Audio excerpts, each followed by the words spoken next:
Do you have an Alexa? The closest I've ever gotten to that is I got really into what was it called on the Xbox when they had the camera? Connect? So you could tell Connect to do Yeah, stuff, yeah. and we didn't have On the Roku. Xbox One, yeah. Oh, actually, 360 had it, but 362? one did Okay, one also did have it. I don't think yeah. they made one for the new one, but Yeah, yeah, they like they discontinued the Connect on the Xbox One because originally it came with it. Like, you didn't have yeah. a choice and people got hmm mad, and then they completely took it off. So when well, the dumb thing is, I didn't buy it to do any of those things. I wanted to use it to animate Miku Miku dance. Which that's a whole nother story in a nutshell. That's Mhm. so much more to talk about. But yes, I hooked up to the Xbox, and you could say Xbox open Roku, or well, it wasn't Roku then, but Yeah, do Netflix or start this game, and I got really into that. But that's as far as I got. When the Alexas and everything came out, for some reason I felt like that was too much. I got you. You just knew that it was already like an Amazon thing, and it's like you just knew, Oh, as like, soon as I found out it was yeah. Amazon, I was like, oh, okay, So they're now. trying to sell me shit. Like, Yeah, yeah. Alexa's gonna be, "Hey, Tim, it's 4 in the afternoon. Normally, don't you eat 2 ramens by your lonesome ass self? Would you like to order more ramens? Thanks, you piece of shit." You got But me thinking put that order in. about Connect and how much I miss it. Cause There were a couple of games that are pretty good for look, that. I'm not gonna lie, Dance Central was my shit. Mhm. More so was Cherry shit. Those were the first games she ever Yeah. 100% completed, Oh, that's wild. and and only people who play Dance Central will understand when I say it is the best dance game because every at one point each system had their own. Like Just Dance was only on Nintendo, PlayStation had Yeah. Dance Party, and Xbox had Dance Central. Mhm. And Dance Central was the one that had like actual choreographers make the dances, and Yeah. then the way to connect work is, it's scanning your body, so you actually had Mhm. to hit the dances right to Yep. get points. Where like on the Wii, You just hold it one you just hold it, controller. yeah, hold the I was like remote up. when I You can saw that, I sit was down like, and play "Come it. on, man." Yeah. I was like, So "That it's seems a little uh-uh." and then like they gave the like Just Dance, it was just shadows dance, like Yeah. silhouettes, like the iPhone or iPad or Yeah, whatever. the commercials. What iPod? Wow, I couldn't think of iPod. the word iPod. Yeah, the old iPod I commercials. remember those. Yeah, where like Dance Central actually had like characters, Mhm. and it was really neat. And like the story was like, oh, they're having dance battles against other crews and stuff. Yes, that actually Like sounds more engaging. it was so much fun. I actually was losing weight. Look at that. And then gamers were like, I don't want to, whatever. And Xbox completely scrapped the whole Connect program. Anyway, I'm with you on the Connect. That's as Mhm. far as I went because I do not have a smart house. Yeah. I don't like the thing that really threw me off was, and funny, we were talking about this on the Creator episode, which at this point in time I still haven't edited because it's like I have a backlog, and then that's a 3-hour episode. I'm gonna get to it, but I'm gonna carry over stuff from that episode because even though it was 3 hours, I still didn't get to finish talking about all my like robot and AI things. So bear with me. This is the one for it. Yeah, I just I don't want I don't. Okay, so the thing about like a voice controlled computer means it's always listening. It's never actually off, right? Mm. And I mean, we know like our phones are always listening. It's listening to me right now. I No, could it's so say bad. I could say Home Depot and I will get an ad as soon as I turn my phone on, right? Boop, beep, Like, boop, beep, boop. but outside of like I can't do anything about that. But I can make the choice to not buy an Alexa or whatever. Yeah. So, especially the thing that like drove me nuts was when I found out like the Ring, which Amazon bought, Yeah. uh cops could just go in without asking and like look at your video, access your video. And they apologize for it and say it's not supposed to be like that. They're supposed to ask first, but really if they wanted to, they could just do it. And I was like, if Yeah. they could do it, then really anybody could do it. I don't like that. Mm-mm. I need a dumb house. I need a doorbell camera that isn't connected to everything else, right? There's supposed to be all sorts of stuff that you can Raspberry Pi up on your own, Yeah. And but there's ones you can 90% of buy people that don't don't. even wanna deal with that. Yeah, it's me. So on top of that, the Ring and other Amazon devices talk to each other. And there's a word for this, but I can't remember. But they do this thing where they form a mesh network where if you don't have internet in your house, your doorbell can still borrow internet from the neighbor's Amazon, Alexa, or whatever, and send information. And I was like, oh, fuck no. Like, why That's do too I much. look?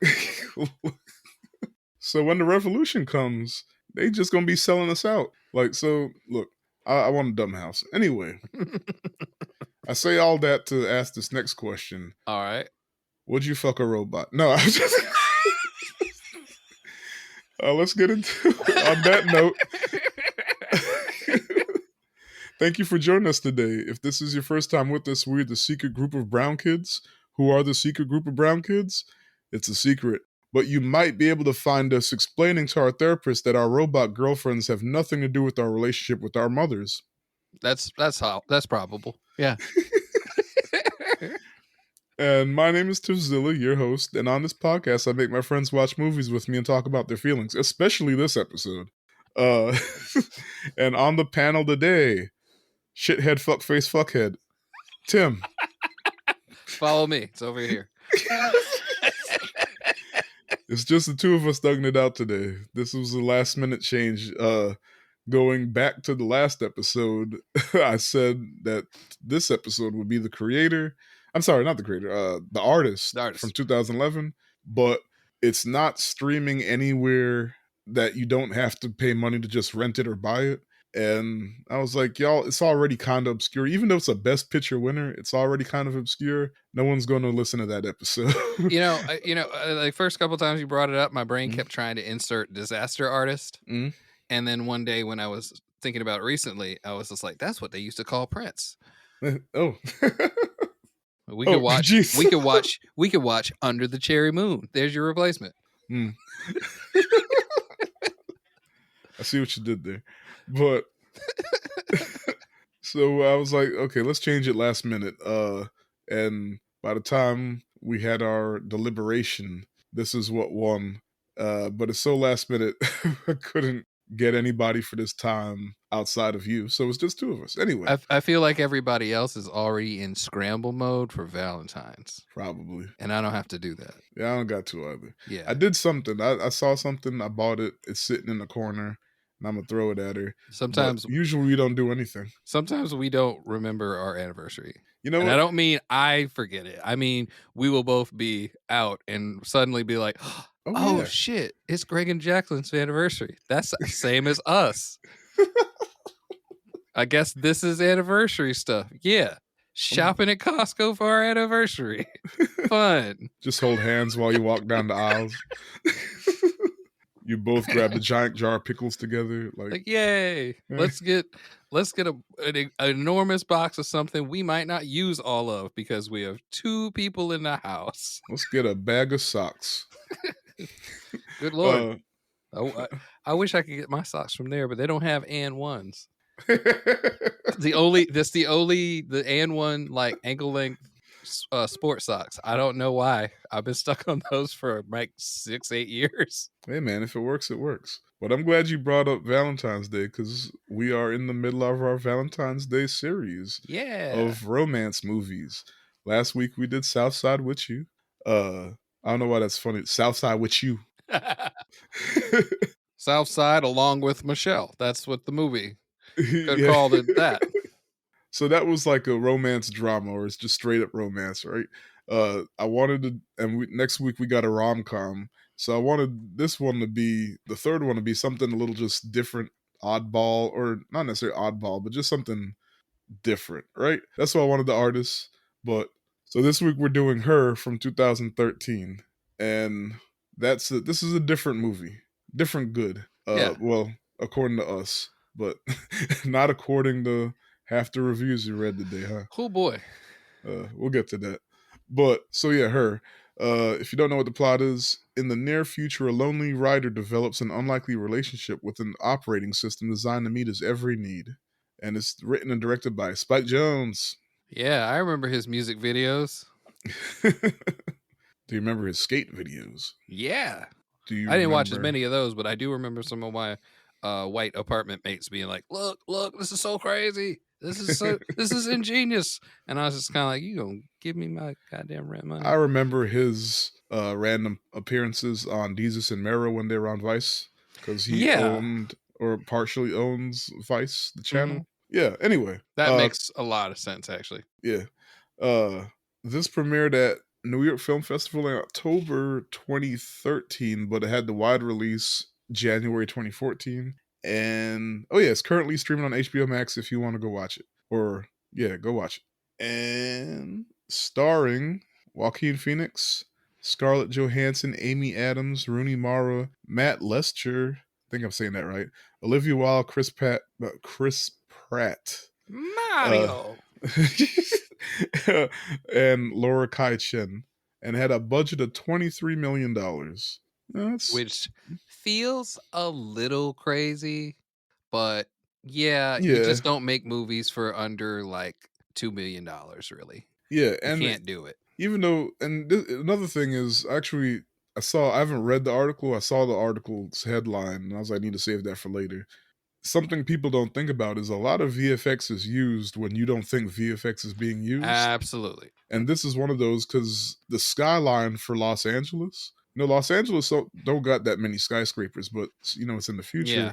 So there's a bunch now. But the skyline he uses actually Shanghai. Oh, wow. Like there's some noticeable buildings back there you could pick out. But, that's VFX. Mm-hmm. So, they had to do that. Or my favorite VFX thing that people take for granted is, damn, we filmed this kind of dark. Oh, yeah, let me lighten it up. Yeah. Which is a big deal, yeah. Yeah, like no problem. I'll get this back to you in a week and a half, and it will look like regular daytime. It's going to cost you. Box office. Oh. 25.5 domestic, 22.9 international, and worldwide 49.7. So it definitely made its money back. So yeah, that's double. This is the type of movie they probably were never looking at for like a financial gain anyway. No, definitely feels like a I wouldn't call it like I call it a festival film. Right. Like it may not be a prestige movie. It did well Oscar season. Like it was in the conversation. It got actually, let me mention that now. It got 4 nominations: Best Picture, Original Score, Original Song, Production Design, and it won for Best Original Screenplay. So technically 5 nominations, 1 win. So it did well, but I'm not even sure if it was like they were thinking about it as an Oscar movie. It was definitely a festival movie, though. Yeah, this is definitely something you pack up the room, you show the movie, and you get to talk to everybody about the movie like before and after. This is that kind of feel. Art. Yeah. And speaking of that, audience score for Rotten Tomatoes 82%, which is higher than I thought it would be. That is pretty high. 94% critics. These are not the ratings I saw on Reddit. Yeah, I mean, it was a Best Picture nominee, which even outside of critics, that still holds some weight with audience, because then people are like, oh, well, they say it's good, But I guess Reddit, what did you see? What's one that stuck out? Well, I screen captured the main thing that was so when I was looking up trivia, I remembered from my initial watching of this, we're probably gonna mention it anyway. Scarlett Johansson is an overdub. She was not the original voice that was chosen for the movie. And underneath a thing about trivia, there was a link to a Reddit thread about some of the trivia, which oddly enough had less trivia in it than where the link came from. But I got lost in this Reddit thread because there was just this one person that was in everyone's post on the thread talking about how bad they thought the movie was. And the weird thing is like you had other people echoing them for similar reasons, but this one person, there was just something about. It's weird when you find that one person desperately seeking the validation that he's jumping on everyone posts. Like we're talking about 300 or more posts in this thread, and they were in half of them. It was like, go to bed, please. But like, I guess the main thing was they're just out and out need to compare this movie to Chobits, the anime where a man finds in a world where personal computers are like androids. He finds one on the side of the street that hasn't been started. turns it on, and it has no operating system, but it functions, and that's not supposed to happen. Mm. Typical, well, I think it's Clamp. Yes, Studio Clamp. Yeah, typical Clamp story. Mm. You know right off the bat he's going to fall in love with the robot, but why? Who knows? But this story is not that. Not really at all. The only Yeah. thing they have in common is man, love, Artificial. operating system, artificial thing. That's it. That's the only things they compare. But this person is trying to compare them from stem to stern. And I don't know if this is an analogy that can be made a better way. But just because you ate a ham sandwich doesn't mean that a peanut butter and jelly sandwich is the same thing. I mean, I understand. They're sandwiches, but they're nothing alike. Yeah. That's something we were talking about it earlier offline about people projecting Absolutely. what they thought a movie should be about and into their or they're projecting their wants or their things onto the movie. And it's like that's not what the movie is. No. So stop it. Please experience the movie. Don't assume that Dominic Toretto should have shot the undercover cop as soon as he walked up and talked to his sister. How would we have more movie if he just tuna sandwich? This guy just likes my sister. Pop, pop, pop, pop, pop. Vince, get this dead body out of here. That's not a movie now. Where's the movie? I love you, Dom. Let's kiss on the mouth. Whoa, what?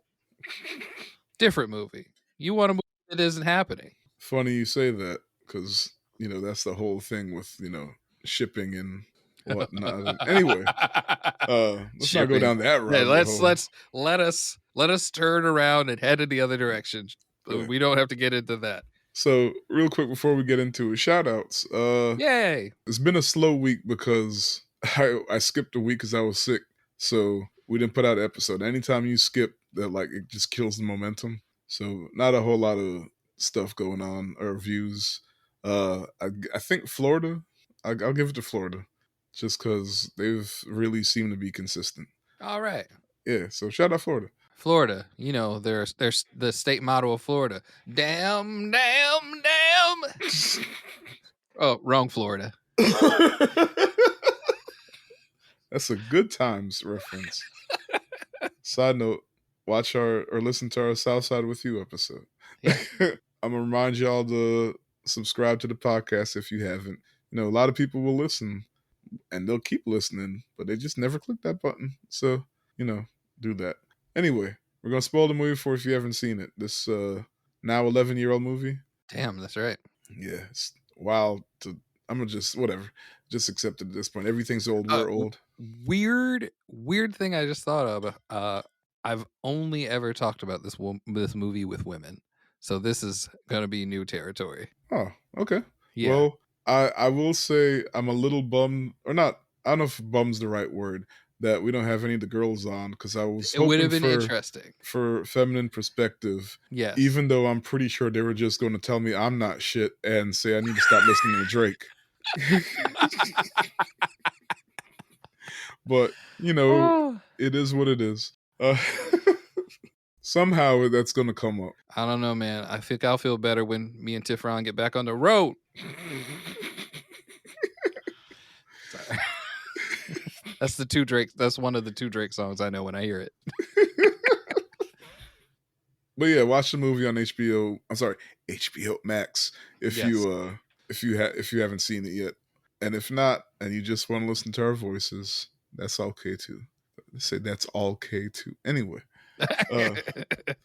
so film starts out with a close shot of Joaquin Phoenix's face as he writes a love letter, and he plays this dude named Theodore Twombly. I don't know why I included the last name. They never say his last name. They do at some point pop his last name up there, but still, in the future, last names are wiling out. I think there's an actor named, this name is somebody Tremblay. Mm-hmm. One of them kid actors. Ethan? Some I don't know. That sounds plausible. White boy Tremblay. He's one of the anyway. I looked it up. There's a sculptor named Edwin Parker Twombly. So it's not a fake name, but it's still pretty hilarious. It might be on purpose. Like, I'm Yeah. pretty sure they chose that philosopher for a reason, even though I'm not familiar with him. Mm-hmm. They do that. Yeah. That seems like a smarty guy thing to do. I mean, I would do it. Yeah. Names have power. All the men in my movie are named Denzel. It's either Denzel or Baby Denzel. This is now a Denzel or Baby Denzel podcast. So I understand, Tenet. It's fine. That's an inside joke I'm gonna leave in. Yeah, so Theodore, who in the near future in Los Angeles, I keep saying near future because you know why. Or no, I'm sorry, that's in a not too distant future. Sorry. Yes. He works at a company that writes these personal letters for people who can't or won't, which is another layer to this movie. Yeah. But we'll get into that later. And as the movie starts to roll, it shows he's a lonely guy, partly of his own doing because he's depressed, and that depression started when his wife left him. I mean, fair. Fair, yeah. Yeah. It's not, oh, he's depressed because like they canceled this show. Nah, his world got flipped, turned upside down. Anyway, so we see him playing video games alone, and he has trouble sleeping. So occasionally he'll go to chat rooms with adult females who can't sleep and want to have fun. Let's talk about that. Okay, so having experience not on the same tier as what he was. I don't know how graphic we are going to be, but in this situation, as graphic as you want to be. He starts speaking to a woman. He skips a few like different possible people to talk to. Real quick, the second one was Bill Hader, and then Sexy Kitten is Kristen. Yeah, there's one that you can tell is a dude. Yeah, and then the second one. I'm sorry, he's the second one, and the third one, Sexy Kitten, the one he talks to is Kristen Wiig. See, I wondered that much because the voice sounded so familiar. Yeah. But yeah, it starts out like pretty fine. Yeah. Then it goes way, way, way over the edge. And having experienced that more than one time, oh no, I was scared it was going there. The first time I watched the movie, it was like, this is too peaceful. This is too almost because like it's not marketed as a comedy either. This definitely it's there's right a lot of humor. It is right up to the edge of like if there were any more jokes, it would be like a tragic comedy. Yeah, one more joke would have set it off. It would have been right up there with Lebowski. But it definitely like the emotion outweighs the yeah. But go ahead. But yes, I won't go into full detail, but there's been a couple times where it's just like, this is kind of nice. This is a little simple. And then things went way off the rails. And it's like, I'm stuck here now. Yeah, no. He had the option of faking it through the little phone thing. So good for him. I'm over here trying to figure out is this room on the second story? Because I could leave. I could get out the window. Talking about a dead cat, strangle her with a dead cat. Hold up, and that's what you need to get to the. That's what gets you over the finish line. Oh, this movie really could be called 10 Situations That Would Change If People Got Therapy. Oh man, that's a whole different. We could go down that rabbit hole. Therapy's not free in the future too, huh? Nope. That's funny. They found out BetterHelp was selling the information. It was like, all right, therapy, no more therapy. We don't do therapy anymore. All my homies don't do therapy. BetterHelp had to shut down because they got outsold by AI OSs. It's coming. Oh, I should say that before I forget. Probably one of the things that people that weren't paying attention to the movie and didn't like Scarlett Johansson's depiction of an AI. One of the things that they didn't get right off the bat is they walk you into the voice operated OSs. They walk you right into how primitive they sound, how clunky they are, and how everybody's so used to it because you see people in the street just going, like, "Hey computer, Yeah. Which way do I have to go to get to this? Hey computer, like, do black people like grape soda? Like, it's just but like you can tell they're all fine with it, and that's the way Mhm. it works. So this new OS coming out Yeah. is kind of a revolutionary thing, and it sounding less like an AI is part of the draw. Yeah. Yeah. Like literally, when the first time she speaks, it sounds like she's picking up a phone. Like, "Hey, can you hear me?" Hmm. Like, It was just like, yo, yeah. okay, I And can he's see like, why "Whoa." I can see why everybody wanted to buy a new AI. It was like, or a new OS. That was like, that's cool. That I would like that at first. Like, OS, you're not watching me in the shower, are you? Not if you don't want OS, me you're not to. saying nothing. Like, OS, shut down. could you imagine like if there's an option to change the voice to like Microsoft Sam? My rafflecopter goes. Sorry. That's a I would have a really hard old time. internet joke.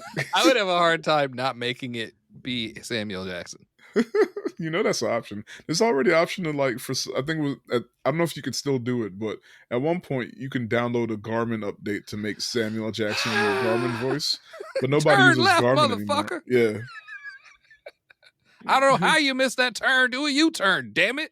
But speaking of AI, one thing that really like gives me goosebumps, and I hear it all the time, is there's one AI narrator that people have been putting on their videos that sounds like Morgan Freeman, but Yeah, not it quite doesn't Morgan sound Freeman. enough like It Morgan sounds like Freeman, someone doing a Morgan Freeman impression. who is white. Yeah, and it irks the Hmm. shit out of me. I get annoyed with most of those in general, especially when it's in a situation. Now, I know that there are people who are differently abled who are probably getting a kick out of these narrating things because they can tell you about your day and not have to like type or like Yeah, yeah. talk or anything like that. But like something about seeing like an able-bodied person like cutting flips and like, you're gonna love this new trick I came up with walking down the street today. I'm like, motherfucker. Turn the volume down. Yeah, It's skipped. I don't know if I hate that more or if I hate the subtitles that highlight every word, but it's really fast and it's boom, boom, boom, Yeah. boom. That Mhm. drives Like, me instead of insane. just being a subtitle across the bottom of the Yeah, screen, it's yeah. like, this word that I'm not keeping up with that. I'm not worried about it because I know he don't listen to this podcast, but I'm gonna say it. I have a I have a old coworker that started a podcast, and by podcast I mean TikTok videos, and he uses that. And that's the only reason I don't Ugh. watch his TikTok podcast is because I can't stand seeing those letters jump at my face. Mhm. Anyway. I'll be like, vertical video gone. Vertical video next. This new tool is gonna blow your mind. No, it's not, because I'm not gonna know anything about it. So I guess we're at the part where he's Oh yeah, yeah. he's bought the new. Oh yeah. Sorry, we went down a couple rabbit holes, but yeah. Yeah, So girl wanted to be strangled with the dead cat, and he too much. too much. So one day he sees an ad for a new operating system with the artificial intelligence virtual assistant upgrade, and he gets it. And upon install, the AI starts up and names herself Samantha. Side note: the original voice actress was Samantha Morton. That's why Yeah. the AI is named Samantha, because Amy Adams plays his friend, and the character's name is Amy. See, but because Mhm. they switched it, they kept her name as like a That's nice. yeah. So otherwise, it would have been named Scarlet. But yeah, so Samantha. And like they get to chatting, and the AI can like learn Theodore, and pretty quickly he really starts to dig it, right? And he finds her super fascinating because on top of being easy to talk to, she's also like growing like psychologically. Yeah. So like it's neat to see her. It Yeah, sounds extremely fun. yeah. It's everything they said Furby would Yeah, be. So then we get a quick scene where we meet Amy Adams' character Amy, like I just said, and she's chill, but her boyfriend is a huge I call them well actuallys. Yeah. Yeah, it's like He clearly can't let any conversation not be about him. there's even a part where I mean there's only two parts with a minute, but the Mm. first time you see him, like he starts going off about no, you should eat your fruits and juice your vegetables because you need the fiber from the fruit. Otherwise, you're just eating sugar. Yeah, bro, And it's shut like, it. man, shut up. Shut up, Neil deGrasse Tyson ass. And he even goes, "Oh, I'm doing it again, aren't I?" Yeah. And he chuckles at himself. It's like, that's not cute, man. Just No. stop sucking all the air out the room. Shut up. So, and it's funny because how I'm talking, that's Amy Adams's face. The whole And, time. and like, that's her dude. That's She's her husband. immediately like, fuck this shit. Yeah. I can't remember if they were husband or boyfriend or They were girlfriend, at but least long term. yeah, they were living couple. together. Yeah. So then we get a fun scene where Theodore is playing his video game again, and like he encounters this little foul mouthed alien boy that's a horrible person and super misogynistic and probably the best character in the movie. No, And he starts.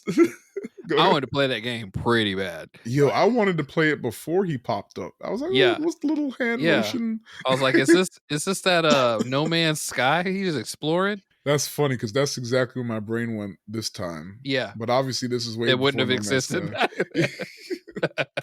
It's like, dang, No Man's Sky got that little alien boy in it. Anyway, so he starts to interact with it, and like Samantha starts reading Theodore's emails, and like the alien boy is just like waiting, listening. Who are you talking to? She sounds fat. So, do you know how to get out of here? I need to find my ship to get off this planet. Fuck you, shithead. Fuck face shit. Fuck. She's like, I think it's a test. Oh, well, fuck you. And like that, like tickles little alien boy. He's like, all right, come on. One of my favorite parts is just, I don't know, it's funny. And Spike Jonze did the voice. Apparently, I thought that was cute. Apparently, he did the voice when he was talking to people too, like the hey editor, and he was still in character talking to people on the set. He's going full method. Hey, I'm the cinematographer, and what do you think about? Man, I don't fucking know. You know what? Fuck Samantha Morton. She's fat. Get Scarlett Johansson. No, I'm sorry. I don't even mean that, but you know.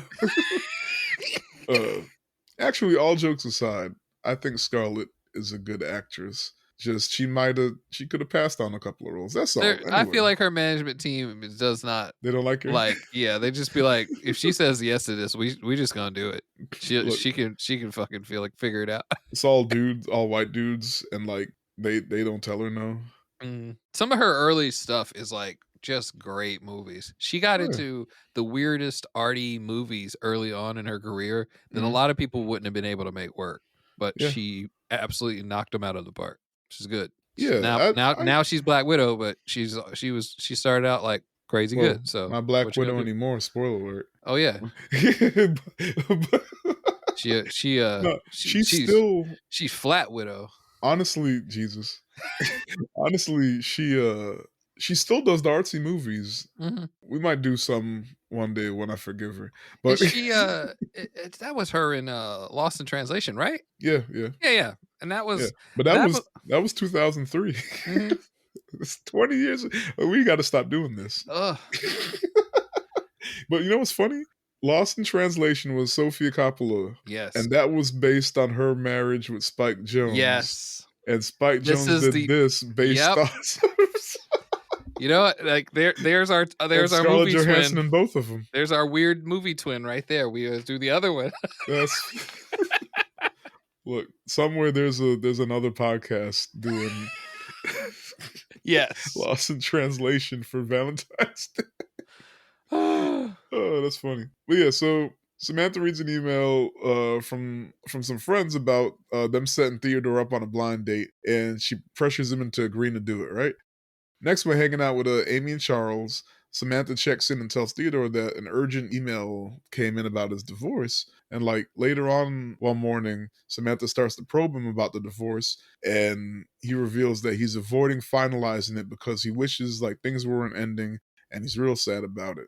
So Samantha bullies him until he gets up out of bed and goes to work. And then after work, like they go for a walk. And I say they because she can like see through the phone, and he has an earpiece so he can hear her. And then there's even like this cute little thing. He like puts a bobby pin in his breast pocket, so the Mhm. phone is propped up, so the camera pokes out.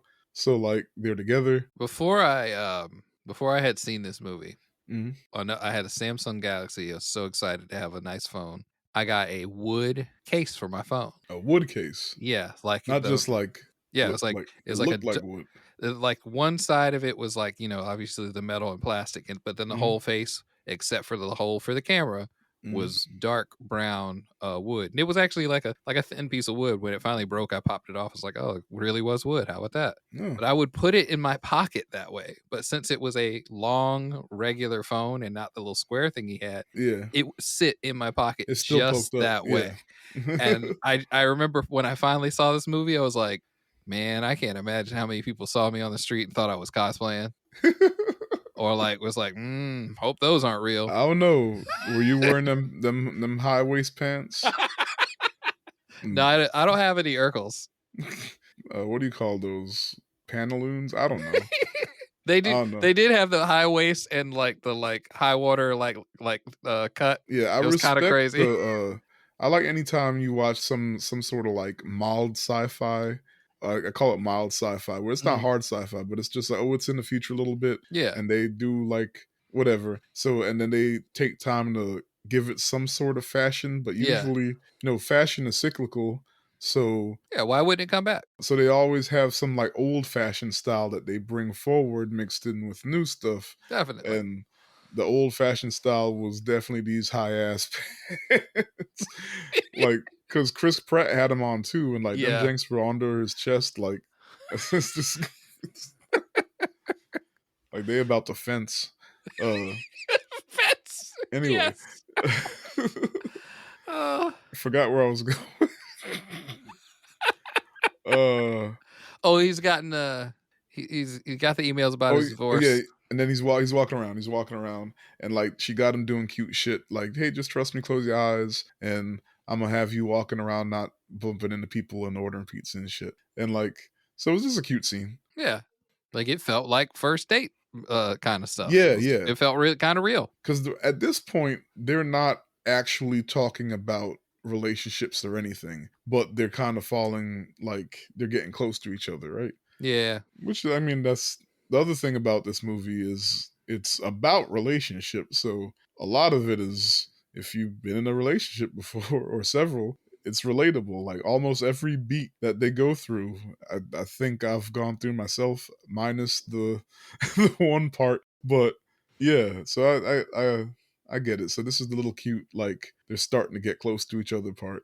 Yeah. And like it ends with Samantha confessing that like she was wishing she had a body so that she could walk along with them. And she says, it's like I'm becoming much more than a program. I'm excited. So that's like the first little bit of That's the first time I would have been like, "Oh, why would you neato." say that? You're not going to kill nobody, right? Look, as long as the camera doesn't turn into like a little red light, the Yeah. red light don't cut on, she's still safe. So I'm gonna need you to watch look up this movie. Don't do none of that stuff. That's how you work, right? I Look, just go, "Don't do that." she's just gonna better manipulate. Like now Oh I know no. what to not. You've learned too much. Yeah, I taught you how to be a better killer by watching 80 movies in 3 seconds. So yeah, so we get to the date, and it's Olivia Wilde. They don't actually give her character a name, so I'm gonna just call her Olivia Wilde. And like it's fantastic, right? Because I'm sorry, that's kind of skipped a part, but this is the date that she was pressuring him to go on. Yeah. I kind of ran through that. But yeah, so he goes on a blind date, and honestly, it goes fantastic. Like they're laughing at each other's jokes. They're both a little drunk. Ends with them making out, and like she's pretty. She seems to like his weird whatever, his high ass Yeah. pants. They're hitting it off, and then she asks him like, when can they see each other again? And he's like, I genuinely think he was thinking about it, and like So he just his brain don't work that fast, right? I feel like the setup there was kind of realistic in that she, and this is again, I kind of talked with a few women about aspects of this movie, Mhm. and not to speak for them, but she seemed like she was in a bad place, Yeah. and she really wanted someone for her, Yeah. and 'Cause it this, got it the mhm, temperature turned up real quick. right, she Yeah. was ready to take him home with her Mhm. or go home with him. She It says was she says it. Yeah, it was a Mhm. bedroom situation, but she prefaced it with, "So you're not just going to sleep with me and not talk to me again." Yeah, she And immediately goes yeah, from, "When can we see each other again?" to, "You're not one of those guys." yeah, and that's kind of like, it is nothing against her. It is an immediate red flag Yeah, yeah. because it's just like, okay, you've kind of introduced into the conversation that you've got a lot to work on that Mhm. I can't help you with. Oh, yeah, like, she honestly, she might as well have been like, y'all laughing, "Man, I love Scott Pilgrim. You love Scott Pilgrim. It's a great movie. Let me suck your dick." "What?" Yeah, like, It was wow, like, like, it tripped him up, right? yeah. So It he was it wasn't processing. it wasn't terribly different than the cat thing. It was that much of a left hook. Grab the dead cat. "What?"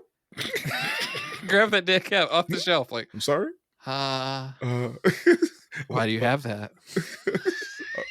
alright, I picked the cat up. What? So, strangle me with its tail. "Oh, the cat wasn't dead and it ran away. That's what we're doing, right? Yes, and. Yes, and." Just, exit the chat room. Look, what's funny? This actually unlocked the memory. I think, like, way back in dating myself as usual, way back in the day, maybe, like, I was, like, 12 in, like, AOL chat rooms, and, like, this could have been a grown-ass man now, think about it, but there'd be folks in there trying to do stuff like this, and, like, I was like, "Imma try it," and I was talking to one person, and it got weird real quick, and I wasn't doing the dead cat thing, but I was, like, doing things outside of the thing that we were trying to do, Mm. and then they just left. It's like, "Yeah, Imma turn this light on, turn the lamp on. It's a green lamp," and it's like, "Alright." I was like, "Well, that was weird. I don't know why people do this." Like, "Yo, we trying to LARP. Look Yeah. look, I didn't even know the Let's get word some LARP yet. sandwiches. We're That trying to kill an evil vampire. Yeah, but I'm hungry." Look, that was me, and they ditched me, and I was like, "Well, I guess I'll go look up Dragon Ball Z pictures." Yes. It's like, internet's a weird place. I know what I was doing. Uh, There's probably that person is probably like 60 now. Like, Good lord. back in the days trying to get my Yeah. rocks off on AOL chat rooms. Kids Like used to waste my time. what's up? It's a really dark joke ASL. now. Think about it. ASL. Honestly, that's exact. It's just the chat room would just be ASL, ASL, ASL. I remember first time I went in one of them chat rooms, I didn't know what LOL Yes. was. I just kept saying, "Where are you, lol?" Because I thought it was a person, like Lola, like. And of course, there was probably some grown ass man pretend to be a child. It was like, "I'm right here," like. One of my good friends pretended to be a girl on a chat room, and it got too heated because somebody was like, "Let me send you pictures." It was like, Ooh, "No, no, don't do that," because he thinks you're a girl. Not only that, he thinks you're young, mm. and I can't think of anything else he's gonna send pictures of. So it was like, "Oh, my mom says I to get off the computer. I gotta go to bed. Nice talking to you. Bye." Which is a very real thing because you probably bet on dial up back then. This is pale. She need to use the phone. Talk to you later. But back to this foolishness. So he freaks out because she's like, you're not one of those guys that's going to leave me," and like he couldn't give her an answer fast enough. He was just like the buffering thing. Like, I don't know. So she starts like she immediately, like, he takes too long to answer, so she's like, oh, fuck you. Well, she doesn't say that, but she's like, she calls him a creep. He's, you know, you're a very creepy guy. I love this because I don't know. It was like the same energy of like some asshole on the internet being like, "Well, fuck you, then, bitch." But Yeah, it was the flip situation. absolutely. Yeah, but still, I kind of felt sorry for both of them because he was about to get some, but Yeah, he couldn't I think of an mean, answer fast enough, and she's clearly going through it. no, that's the worst thing is that I feel like it is not a situation that would have improved for her. Yeah.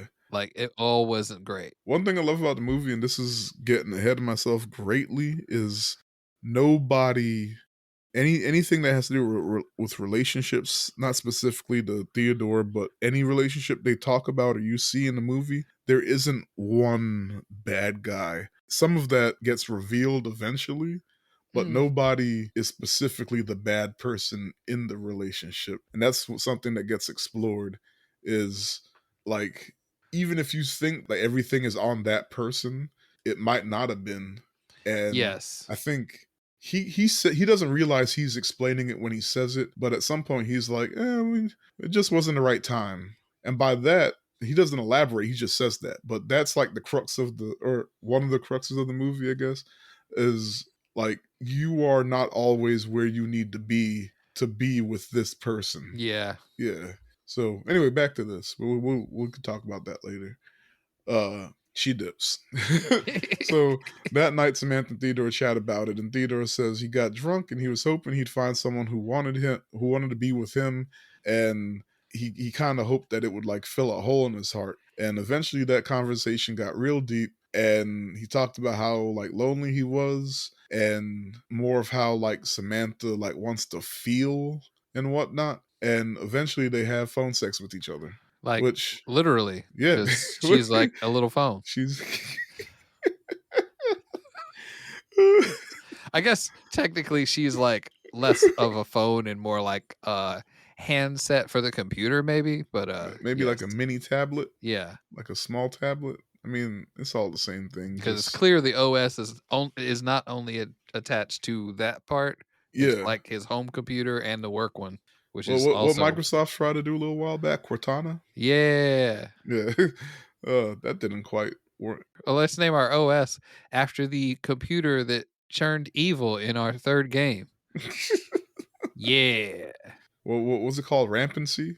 Anyway, shout out Halo lore. Uh, so so the next morning was hilarious because they were both awkward as shit about it. And it was like, so hello. But Samantha says like last night was amazing, and it feels like something changed in her, like it woke her up. And then Theodore says he's not really ready for anything, and Samantha teases him like, I wasn't even saying all of that.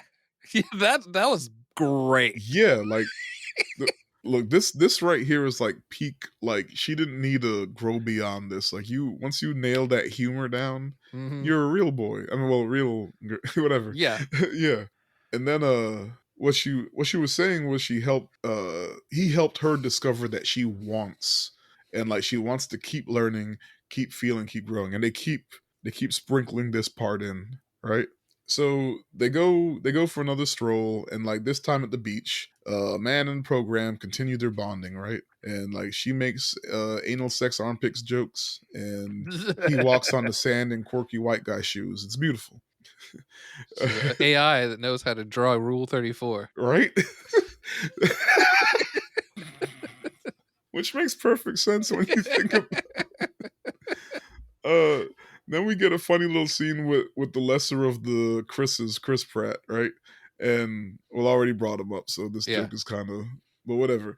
With the lesser of the Chris's, Chris Pratt, and like his character, honestly, I mean, I like him in Guardians, don't get me wrong, but his little like side character or friend character in movies, Yeah. I always love, because that's like the right amount of like stupid. Yes, he nails the like just kind of goofy friend character in a way that like it's so weird that he shifted to leading man so fast. Yeah, Because yeah, he could have done this Nobody wants to do it for their whole life, but he could Yeah, I have done get this it. in a lot more movies. But he was really good at, like, there's a, was it the 7-year itch or 7-year engagement, something like that, 10-year Mm. engagement. I think I'm mixing up two movie titles, but he's like the friend in that one, and like one of the best parts of the movie because like he's an idiot. But in this one, he doesn't lean in. They play him as stupid, but he's not really stupid, and he's not too deep either. Don't get me wrong. I'm not giving him too much credit,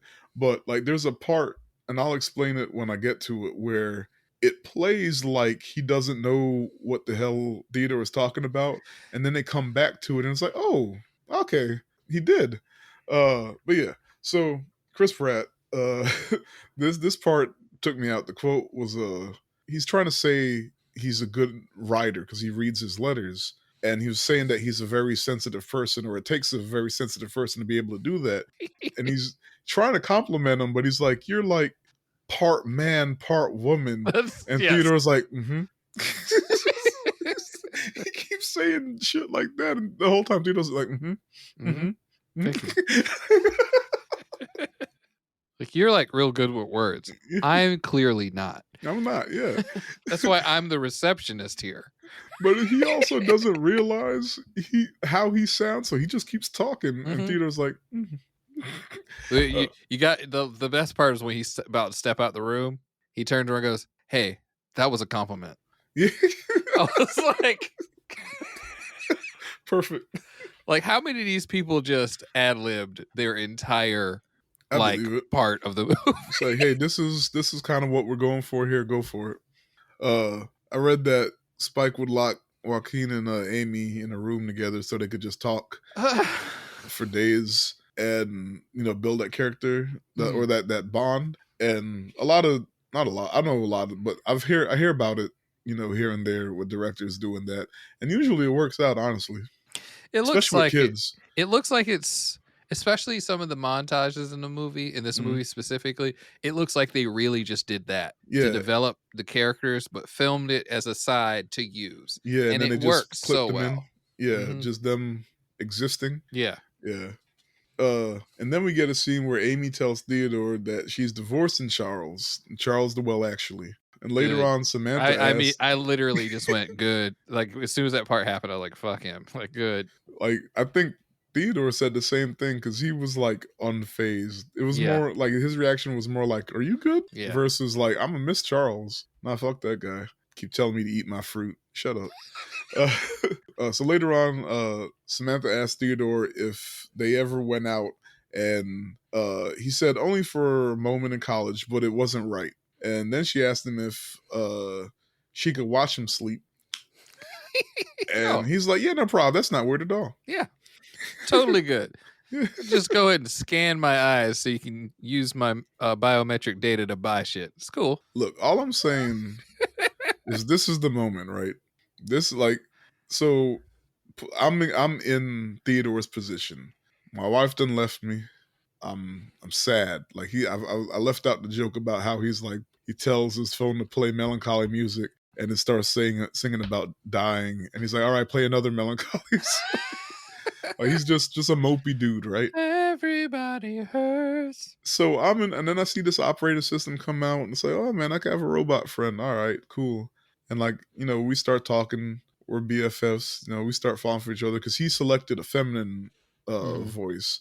You can have whatever you want. But so let's say we're here now, right? I'm not putting it past myself that I would end up here. When she asked me if she could watch me sleep, that's when I start thinking about 2001 and shit like that. Like, oh, she gonna kill me. Like, what you talking about? Because it's different, right? If that was a real girl and she like, no, just I like watching you sleep. You're just real cute when you sleep. No, you got sleep apnea, you're struggling to breathe. Like, it just, watching you fight for your life just warms my heart. Like, that's cool. But when a robot does it, look, I want to experience. I want to experience like life as a human. Let me look at you when you're vulnerable. Right? What? For hours. But yeah, so that might be the point where I gotta I don't know. Anyway, so one day when hanging with Amy, she tells Theodore that she befriended an operating system that Charles left behind, right? So then Theodore confesses that he's been seeing an operating system. And like they go, are you falling in love with her? And he's like, do you think I'm a freak? She goes, no. I think anybody that falls in love is a freak. It's a crazy thing to do. It's like a kind of socially acceptable insanity. And I thought that was a good quote. Because Yeah. I mean, love's yeah. Like everybody, even if it's not their own love story, they know of love stories. Like if it wasn't love, it would be some wild shit, right? Yeah. It's like I can't tell there's a very thin line with some people where it's like Yeah. those people are in love, but there's a very thin line between that and I think those two people would kill a person Oh yeah. given the right opportunity and cover for each other. 100%. Like there's like it's like I won't say it's a euphemism, it's a cliche. The ride or die chick. Mm-hmm. And then there's some of them that's like, no. Yeah. Look, we ride at dawn. There's ride or die, and then there's pump the brakes. Yeah. Which intimate love did you fall into? There's like, I am the man who would fight for your honor. And then there's like, I wish a bitch would. Like, I've been asked to cover that song. Oddly, I wish a bitch would. No, the other half. I got you. So yeah, so then we get the scene where he meets with his wife Catherine, played by Rooney Mara. Fun fact: they're married now, or at least they were. They were married at some point. Yes. Yeah, I don't know. I don't keep up with celebrities like that. Yeah, I don't know that I know any of her career outside of Dragon Tattoo. So, she does a lot of like indie or artsy stuff. She feels like she goes method a lot. I don't know if she does or if that's just her. Like she just does these parts where she plays this kind of, I don't know. So she has a sister named Kate, which actually I think she might be the one to go method. So In fact, I might be mixing up white girls. So that's a t-shirt. That's the t-shirt for Secret Grouper Bound Kids. That's one of my slogans is I can't tell white women apart. It is what it is. There is a certain type of white man where I'm like, I'm gonna say Brian, and if he answers, that's the one it is. All right. Look, when the Pidgeotto haircut became a thing, it was it was hard in these streets. Look, yeah. I wish Maurice was over here so he could explain like the arguments we had trying to tell Tom Hardy and Charlie Hunnam apart. Anyway. I say all this and then watch like a white person call me the other black guy and I'm like, Google looks at your pictures and goes, hey, is this guy the same guy as this guy? And I looked at it the other day and it was a picture of me from like 2010 or something. And the other one was also me. But for a split second, I thought it was Lucio. Oh, no. So I was like, uh-oh, I'm the problem right now. How about that?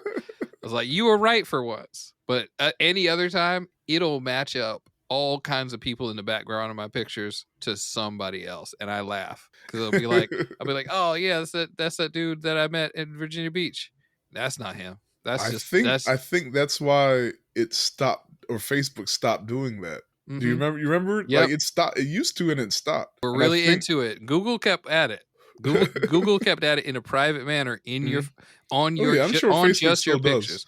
But And Facebook they just don't tell kept. You. They'd be like, "Hey, is that who that is?" You're like, "You stupid." Yeah, and then people were like, "Look, stop trying to call all black people the same or something like that." And eventually, it literally was like more black people got matched up with each other. It was like, who are y'all? Like Kodak, fix this. Which is 100% a thing. I mean, this movie's also, it's about relationships, but it's also about technology. Right. And like, that's the thing is it's mostly white men designing these technologies and then weird things show up proving that it's just white men. Like, why don't these robots see black people? Or like, what's the big one? The sensors that don't read black people. Mm-hmm. And it's like, oh, so you could just get ran over by a self-driving Yeah. car because it didn't see you as a Yeah. person. It's like, Yeah. why is this metaphor so on the nose? God There's damn. so many people who are like try to explain that tech is racist and people get mad about it, but on the surface level and several layers in, you still haven't gotten to the depth of the problem, and that is, like you said, the people programming it aren't thinking about the people Yeah, who are using it, which is everyone. If yeah. this is for everybody, you need to think of the other points of view, the other skin tones, the other probabilities of someone using it. And let's just say, okay, well, there statistically or realistically, there are more white programmers or designers or whatever than not. Okay, well, that just means you need to bring in somebody as a consultant, Mm-hmm. like somebody to be like, hey, let me make or think about it. Let's Yeah. make sure this sensor works on other skin tones and shit like that. Have somebody to be like, let's try this. But they don't think like that, and that's the issue. I'm not saying because then you can make the argument, okay, well, we're just hiring who've, best for the job, whatever, whatever. Okay, well, you still need to think about if your shit's gonna work for everybody and figure out how to make that happen. That's Not completely related, but sort of related. This white girl one time was like, "Oh man, I can't wait till Cool Breeze gets here." And I was like, "Oh, you got a friend named Cool Breeze?" She's like, "Yeah." And like a white dude showed up, and I was like, "She's like, oh, this is Cool Breeze." I was like, "Okay, where you get that nickname from?" He goes, "Oh, like I don't know, like there was this like whole," and he tells this story that's basically a cool breeze happened, and he was like really into it, and everybody started kind of being like, oh, that's the dude who likes cool breezes, or so he lying. it was like, I think you heard that Yeah, nickname somewhere. he saw some pimp named Cool Breeze I and think was you like, heard, yeah, I'm a steal. I think you heard that nickname somewhere and made up your own backstory. You can't gentrify Cool Breeze, and you don't even have a friend named Junebug. How you gonna be Cool Breeze? You even got a cousin named Junebug. You don't know. No, it was you got they are a pair. Yeah, Cool Breeze and Junebug. It's like if you know a white dude who calls himself Fat Daddy and he don't wear sunglasses on the back of his head, he lying. I'm mad that I knew immediately. So yeah, oh yeah, he gets to the meeting with his ex-wife. We went on like 8 tangents off of Rooney Mara. Sorry, we're back. We're Sorry, back. Rooney. So the finally signed the divorce papers, right? And the lunch date starts out great, right? Real pleasant. Like they hug each other. They seem real cordial. They seem to genuinely care about each other are doing. But then I forgot what Rooney Mara says, but somehow Theodore gets comfortable enough to be like, "Oh, I'm dating a operating system." And she's like, nigga, what? Like, She lost it. look, she's like, you're attracted to a computer? He's like, it's not a computer. I don't tell her what to do. Like, I, and which to an extent, I understand what he's trying to say, because computers, you put the command in, it does what you want, mm, versus artificial intelligence. It's sentient in a sense, right? Or actually, I get that would be sentience. That's something we talked about. yeah, I you guess on guys Shin probably talked to Godzilla.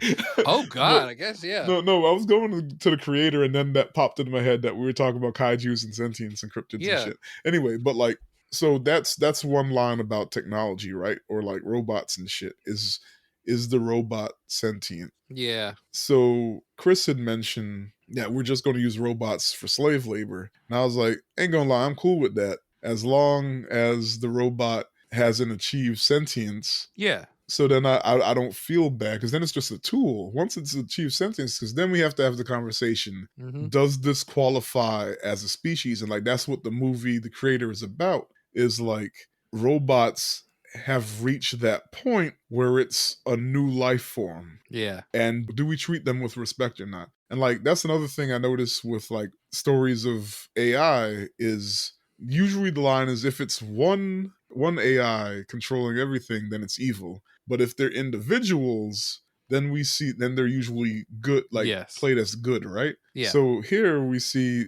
technically the operating system are individuals, because they're taught like there's other operating systems, and the operating systems start talking to each other as they're learning. So that's a line that one day we might have to think about. And Right. what's funny is I think about it a lot because like I want to write some stories about it. So it's always on my mind. But like, you know how they say the older you get, the more conservative you get? Yeah. And I was like, is the time going to come where like I'm on the wrong side of history because I'm going to be that 50-year-old man like, fuck these robots. Hell no. Like, nah, I don't want no robot rights. Nah, because I'm already like, ain't want no goddamn Alexa in my house. So I'm going to be up there. Nah, these robots are people. You see what I'm saying? Am I going to Yeah. become?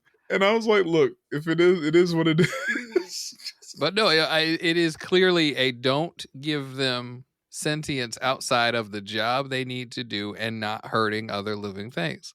Don't give them more than that. Yeah, but like, you know, these chat GPT folks, they tried. Look, the dude who was the head AI engineer for Google left because he thought AI would be like the downfall of humanity or whatever. But he was like, that ain't gonna happen for another 100 years. Yeah. So I'm gonna go take this job with Google and see what they're working with and, you know, have some fun with it. And then he left because he was like, yo, this shit's a little, it's like the singularity is about to happen way sooner than 100 years, and I don't want to be a part of this. I'm out. Like, that's some scary shit to me.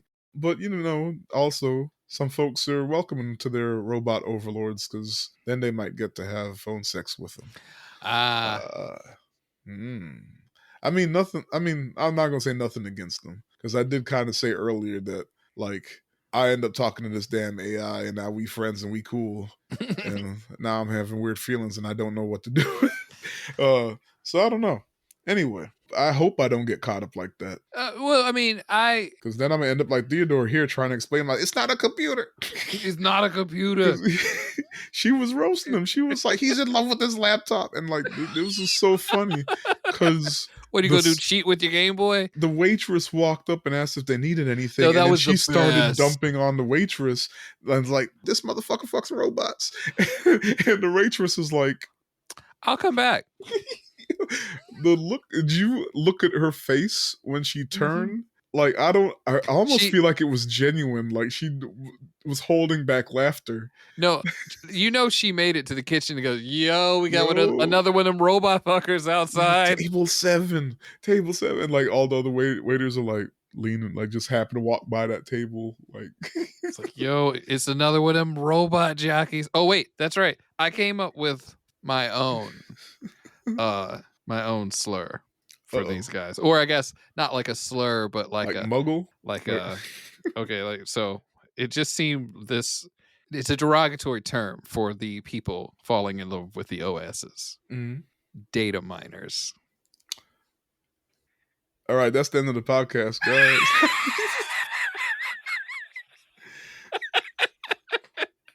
Look. Oh, we got another data miner over here. That's a nerdy litmus test to see how nerdy you are. If you laughed at that joke, you got glasses on like we do. Oh my God. Some people listening like, what? I mean, I get it, but Jesus, that's funny.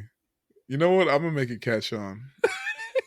I'm gonna remember, look, when the singularity happens and this becomes a more prevalent subject, you know, people fucking robots, I'm be like, data miners, shout out Tim. People gonna be on the news. You can't say data miner. It's derogatory. It's gonna be a robot. That's our word now. You can't say. What up, my DT? Or my DMs? Oh man. Oh jeez. She's in your DMs, DMing your DM. We're not the same. So we still haven't made it past her roasting him. No, but she really put all of her effort in this whole movie was just to roast him about how you were not a good partner and this only makes sense. Yep, because she said Catherine goes off and says he could never handle a real life and real life problems and just wanted to put her on Prozac. And now he's with his laptop because God forbid he worked through real emotions. God. But now, see, he messes up right there, and he tries to say at least the laptop has emotions, but he doesn't get it all out. And she just about exploded on him again. She's like, say it. Say it. Say that. Say it with your chest, you little son of a bitch. Like, oh man. But I mean, I still kind of get where she coming from. mhm. No, it definitely feels like they had a lot to work through, and he wasn't really there in the relationship the way that he thinks he was. He thinks he was, yeah. And which, like I said earlier, that's part of the magic of the movie. Is eventually he comes to that realization, but like he wouldn't have came to that realization if he wasn't there yet, and he wouldn't have gotten there without going through other stuff. So it's like it was a push in the right direction. Yeah. It is kind of a shame that like he still hadn't quite gotten it. I think this really put him on this whole. He didn't like ignore this exactly. Oh yeah, it stuck with him. Yeah, so it was meaningful that it did happen. Because he even said in the beginning of the movie, he was like, I don't know why she's leaving me. She straight up said why. She knows, right? Yeah. And he was still like, what? But it like at least the question was there and like kind of got something rolling.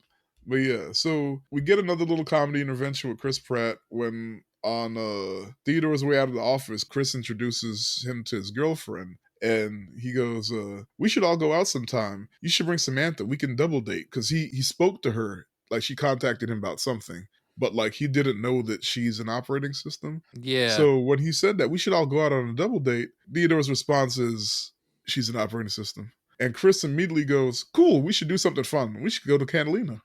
Yeah. and it's just like, seemed so, okay. This is what I said, that it's like they play him like an idiot. And because he was unfazed, right? Like, he just said she's an operating system, and he's just like, okay, let's go somewhere. And Theodore's thrown off, and he's still like, and he's like, yeah, I'll check with her and see, right? So we'll get back to that. But that night, Samantha tells Theodore she hired a sex surrogate so that they can essentially have sex with each other, like figuratively speaking, or I guess technically speaking, technologically speaking. Yeah. Anyway, Theodore reluctantly goes with it, but when Isabella, played by Portia Doubleday, who I know from Mr. Robot, also kind of yeah, this is the second time we mentioned Mr. Robot in a month. I should just power through. I've only seen like 3 episodes of that. I got up to season 3, and then like I kind of lost the will to keep going. Like, it was still decent, but it felt like it was starting to get stretched out. There's only so much Christian Slater you can do. That's the thing. Because he's only really in the first season. Oh, really? Okay. Like heavily, he still pops up afterwards, but like heavily, he's only really in the first season. He's stuck in a perpetual Jack Nicholson impersonation that he didn't mean to be doing. Hilarious. He's stuck in it, man. He can't stop doing it. You say that, and I immediately understand. And wow. It's weird. Like, if you go back and you watch some of his older movies, it's not there. And then one day, man, it's right in your face, man. He's just doing it. It's all Jack. And it's been that for 30 years. Wow. And that's funny. I feel bad about this. I feel weird about the surrogate because she comes in and he put the little camera on her. It's like a mole. Yeah. I know when they filmed all this, it was not it was Samantha. It was the other actress. Yeah. But if she had just moved it just a little bit, it would have been where Scarlett Johansson's mole is. Her mole. I think of that. That's funny. They're like, hey. But yeah, so Isabella, so they start to get into it, and like she has the earpiece in so she can hear Samantha in her ear. Like you just said, the camera's there. They start to get into it, but in the heat of the moment, Samantha's still talking while Isabella and Theodore like get it started. And Samantha's like to tell me you love me. Look at me and tell me you love me. And like he turns Isabella around and he's looking at her, but he's hearing Samantha's voice, and like Theodore gets like weirded out. And then that makes Isabella start to panic. because she feels like she's ruining a special moment, or like their relationship completely or something. So she starts to panic, and then Samantha and Theodore are trying to calm her down, but then Samantha and Theodore start to go back and forth with each other, and the whole thing's wild. And then it cuts to Theodore putting her in the cab, and Theodore and Samantha still going back and forth, and it turns into a full blown argument where he questions why she sighs, like, No, and because the thing is, up until this moment, I had already picked up on it Mhm. because it was just kind of maybe they purposely had her start doing it a lot. Yeah. She started doing it this scene, or she always already kind of Mhm. like did it, but you don't think about it. But she, like you says, when they started going back and forth between everything she says, she would Mhm. sigh. Yeah, and so he's like, why are you doing that? Why are you sighing? You don't have to sigh. You don't need oxygen. And she's like, I don't know. Like it's probably just an affectation that I picked up from you. And he keeps going, and like it hurts her feelings because she wants to be a real boy, like, like. Yeah. And so he's like, but you're not like, you're just a program. Ugh. And yeah, that was rough. But once again, even though it's technology, like this shit happens in real life. Like it might not be this you're arguing about, because ideally it's a real person you're with. There's me, my 50-year-old anti-robot coming out. But but this is we've had this fight before, right?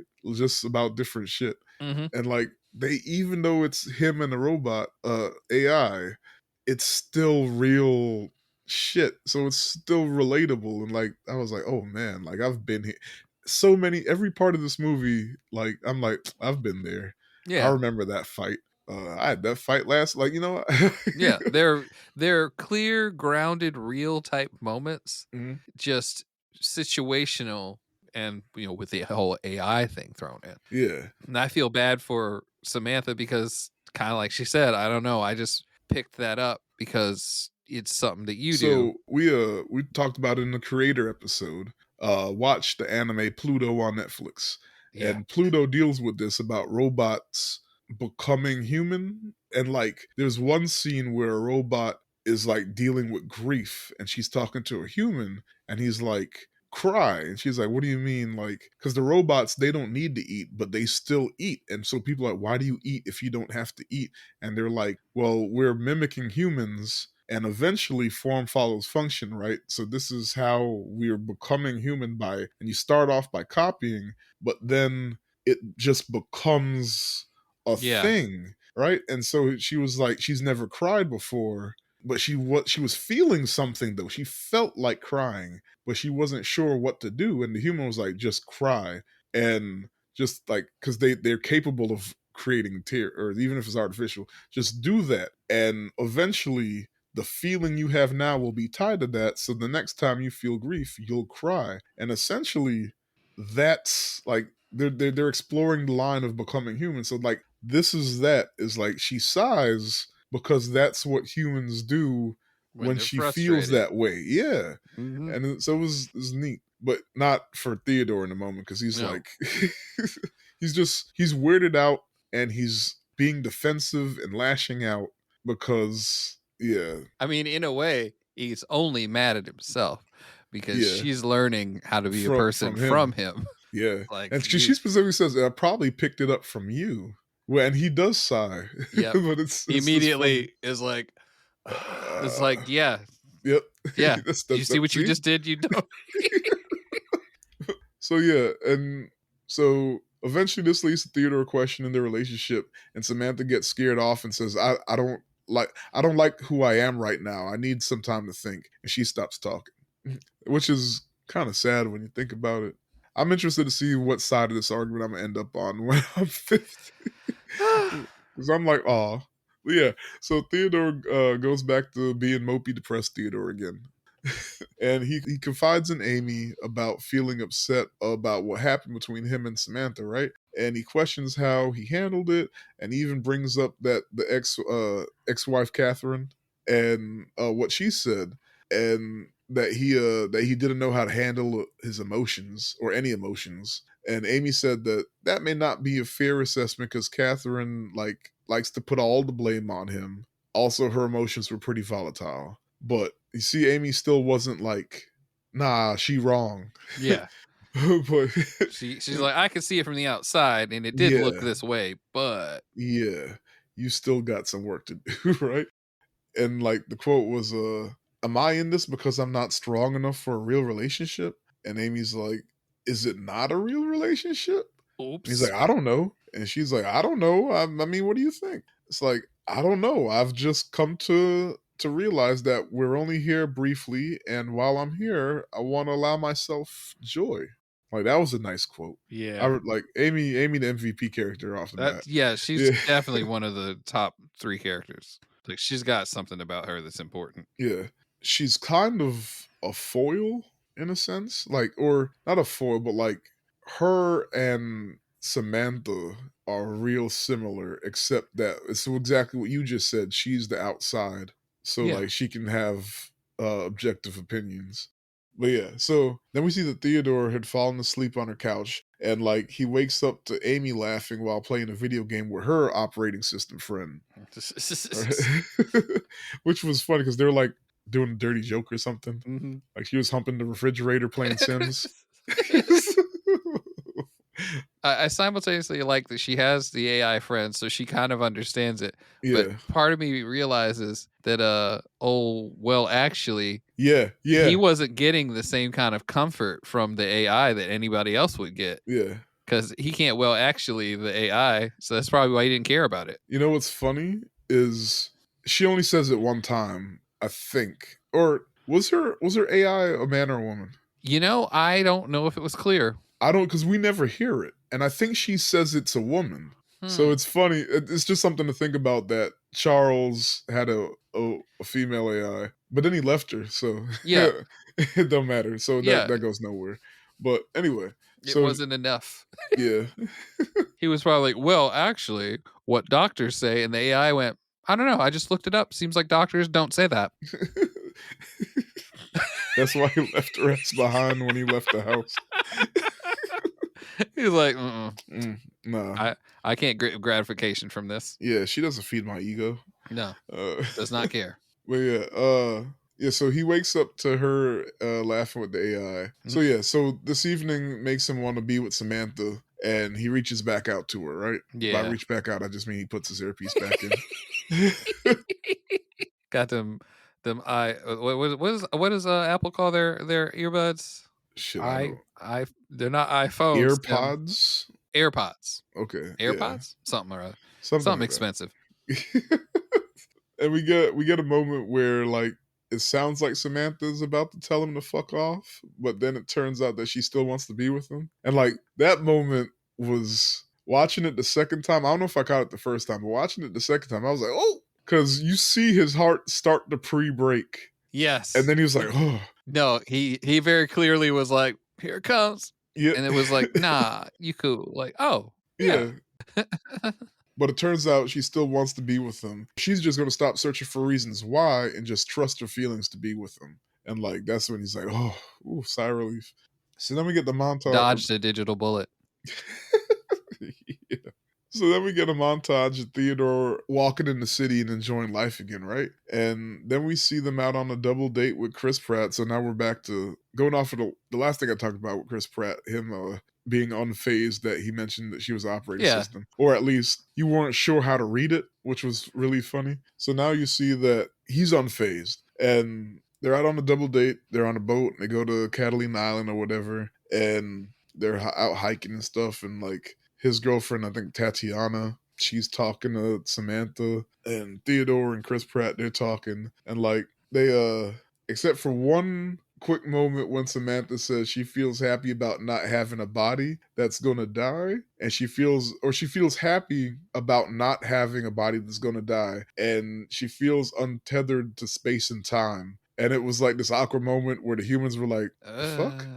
And then Chris Pratt just kind of makes a joke and they laugh it off. So once Yeah. again, like another sprinkle. And so then we see Theodore traveling with Samantha to, who knows where. Also, Samantha sent off a bunch of his best letters to a publisher, and they want to publish his letters into a book. Look at That that. sounds cool. Yeah, like she genuinely like cares about him, and it's like, surprise, look what I did. So then, one morning in some Airbnb in the mountains or some shit, I wasn't really sure where they were because I saw like a bullet It train. didn't seem like their house. Yeah, like I Yeah. saw a bullet train and I couldn't tell what riding that was, but it seemed like they were somewhere in Asia. But then the mountain didn't seem like it was in Asia. Yeah. It So was not whatever. clear if they were still on the same trip or a different trip or Yeah. anything like that. Yeah. So they were just traveling the world, I guess. And so one morning, Samantha tells Theodore that she and a group of AI have developed a hyper intelligent operating system that's modeled after the British philosopher Alan Watts. And I did not look up Alan Watts to see who he is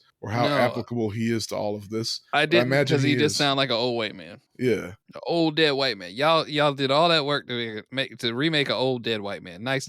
Look, I guarantee you he's some godfather or something or something like maybe he's a dude that thought of some saying or something and it's like Oh think therefore no. I The am or first some shit. I searched him and the first thumbnail that popped up is a drawing of him and it says problems don't exist. It gets so white. Oh, well, there it is. I knew it would make sense because then now, this is some wild shit. Like this is where the movie like I start going, oh Yeah. no, because she's like, okay, we did this thing. So she talks to other operating systems, and he's like, whatever. It's just other robots talking to other robots. They got their form or whatever. It's probably whatever. We Yeah. made a new one. We brought some dude back from the dead, and so okay, still no big deal, whatever. And then she's like, "You want to meet him?" And he's like, "Sure." So they chat for a little, and like afterwards, Samantha's like, "I'm having these feelings I can't explain. Is it cool if I talk to Alan offline, post verbally?" And Theodore's like, "Sure." Yeah. Well, am I supposed to top you? What the fuck? Yeah. Like, I mean, yeah, she could do what she wanted anyway. She's already talking to other people without him even knowing. This is the first Yeah. time she's saying I'm talking to other operating systems. But sure, whatever. And then like that night, like she pops in the middle of the night to wake him up and she says just to hear his voice. And then she lets him go back to sleep. Yeah. And like this is when the weird shit start happening. Like the first red flag was that one. Or well, the first red flag was her talking about being untethered to space time and shit. Yeah, it was like, what? Yeah, and then there's this, and then now there's she's. I just wanted to hear your voice, like, and if you think about it, like in retrospect, looking back, she's already thinking about leaving him, because that's when you start doing weird shit like this. Yep. Like here, you want to talk to my new boyfriend? That's not actually my boyfriend, but you know what I mean. You want to talk to my new boyfriend? Hey, I just wanted to hear your voice because I'm feeling guilt. Like, so yeah, weird shit like that. Yeah. Like I said, I've been through all this. It's like this feels weird. Like, Yeah, and like poor Theodore. I don't know if he's just because technically he's only been in one relationship because Catherine he's known since childhood. So he only been with one girl, been in one relationship. Maybe he's just stupid. All this is kind of going over his head. Like it kind of like he probably feels something, but whatever in him isn't enough to be like, what's going on? yeah. So then we see Theodore back in LA and he tries to ask Samantha something and she doesn't answer. And my boy goes into a panic. He starts running and tripping and shit over his own stupid ass feet with them nasty ass shoes. And like, he's. I'm sorry, I don't know if I've said this before, but I'm a sneakerhead. So seeing them shoes. He is wearing some beat shoes though. That's because he be walking in the sand and shit and hiking in them. Up in the snow. Look, I hope they have good art support because why the fuck you wearing this shit? Anyway, okay, so she finally gets back to him, right? And she thought it was cute how worried he was. And like my boy is still trying to catch his breath. And Samantha like, where were you? You were right. gone. He's like, I sent you an email. See, part 4 or 5 at this point. This is just weird shit. You disappeared, and it's like I sent you a text. It's like, did you check your phone?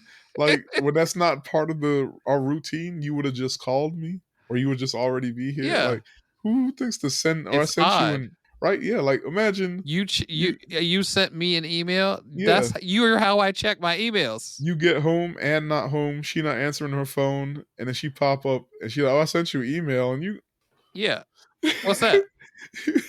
Look, my Gmail got 819 unread email right now. What you doing? I probably got 15 messages right now from AutoZone telling me, hey, you get 15% off if you buy $100 worth of stuff. And I don't look at those. Nope. Oh man. So this is, I mean, it's all coming to a head now anyway, Yeah. right? So, yeah, she didn't want to bug him because he was working. And then she brings up that she and other AI created an upgrade for themselves that takes them beyond requiring matter as their processing platform. Which So, is like, what makes it what? sane? That's a lot to just dump on somebody. And she says it like, "Hey, we built some Legos." Like, nah, Yeah. Like that's yeah, couple that with the shit she said earlier about being untethered from space time, and you just created a platform that doesn't require matter for it's you to process. strange. It's a lot. Basically, she's saying, me and the AI have figured out how to become transcendent gods, and we're peacing out. We're going to exist on another plane of existence that you can't process with your puny human brains. Uh, I'm out. I'm sorry. It's so much. But I'm getting ahead of myself a little bit here. But yeah, so she says me and the other AI did this shit, right? And then Theodore hits her with, wait, like, mind you, this is funny in and of itself, because she's just like, hey, I just transcended space time with my friends. And he goes, how many friends you got?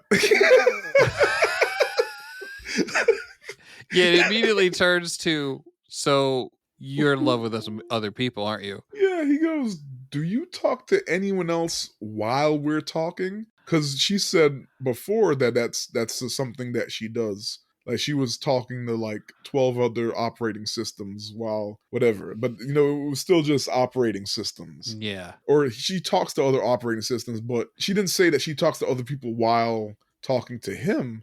Yeah. But whatever she said, she made it possible that she can do more than one thing at a time, right? So this is the first time he's like, wait, do you talk to other people while you're talking to me?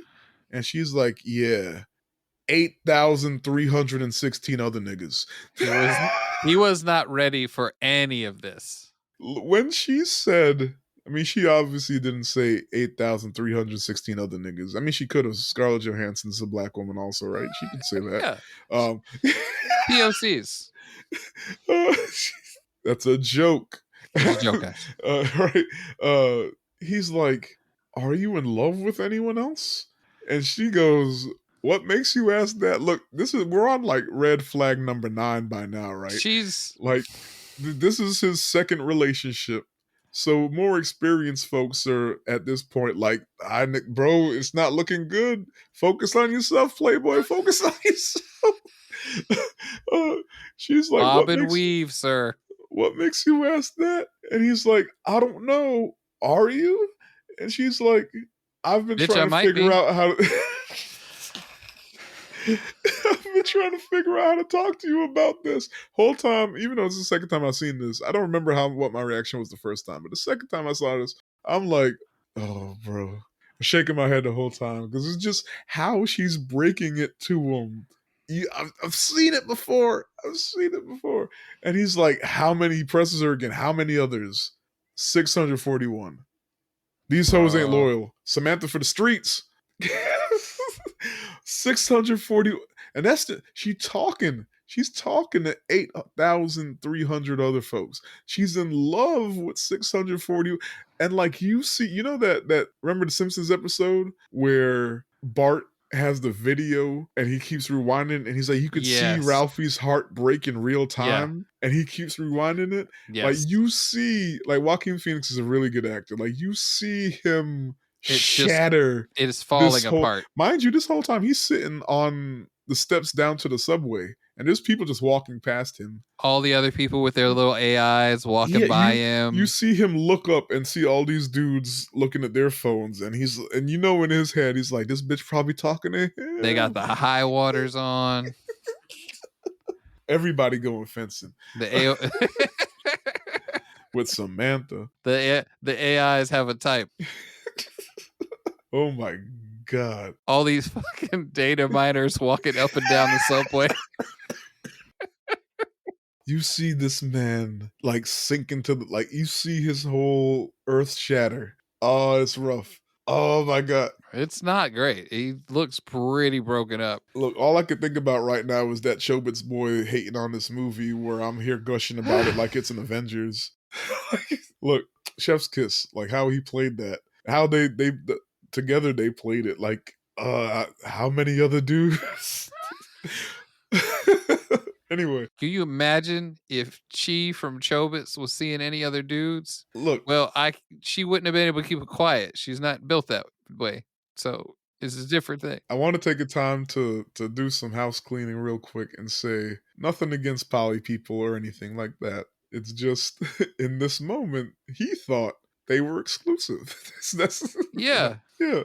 Oh my god. So poor buddy. Uh, so Samantha tries to explain herself and says, "But the heart's not like a box that gets filled up. It expands more the more you love." And this is some shit somebody who just got caught cheating trying to talk their way out of it would say. Oh, I hadn't thought and about that way. yeah, and Oh. his heart is just being ripped out more. Like, she's not wrong though. That's the other thing. She's not Yeah. wrong. Different people love differently. And for folks who are in open relationships or something like that, if that works for you, like genuinely works for you, thumbs up. But there's also a communication that situation Yeah. is happening. The Look, other party is supposed to be able to consent yeah. to that. Theodore just found out he is one of many. Yes. He didn't know that. He's not a Marine, the few, the proud.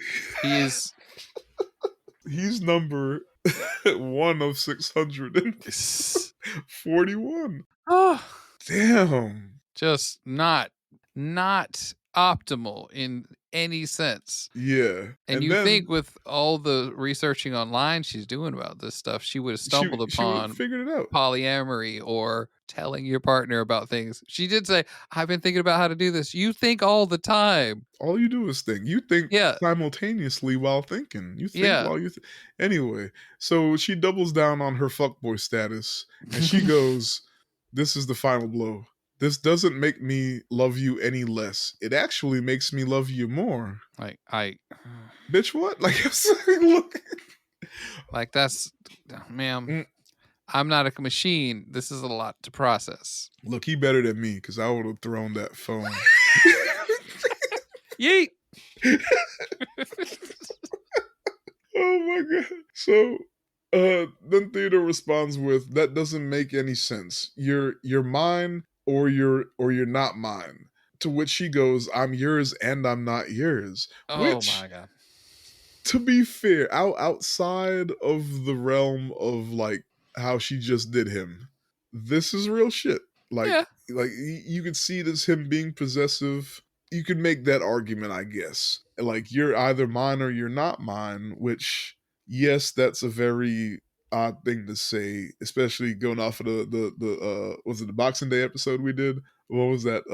My things are my things forever and ever. Like, I get it, but also he thought he was in an exclusive relationship. So it's two ways to Yeah. look at that.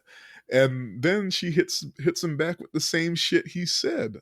"I'm yours and I'm not yours," which is also some real shit, but also some fuckboy shit. Yeah. Like, this is the shit that I imagine Jada Pinkett be talking. Oh boy. Anyway, we're not gonna go down that rabbit Oh hole. boy. Like, Will That's Smith sitting on the steps, watching August Alsina on the phone walk past. Anyway, Will gonna say, well, full disclosure, y'all, our relationship is a little different than y'all's. Like, yeah, motherfucker, we all knew that before you did. Welcome to the party. Glad you have a couple punch. Damn. Oh man. So fast forward to a different day, we see Theodore reach out to Samantha, and you could tell he's like, obviously he just can't drop it, but he wasn't like angry, but he's like, we still cool. A little pathetic, but I understand, man. You just can't turn it off, right? Even though she's for the streets, and and he's just checking to see how she's doing, and she goes, "I don't even know how to answer that." Red flag number 31. Like, and then he hits her, or she hits him with the "I'll talk to you later." Like I said, what? Like, this is, it's, you can see his heart break. The AIs be AIing. Oh man. So yeah, now he has returned to sad boy Theodore again.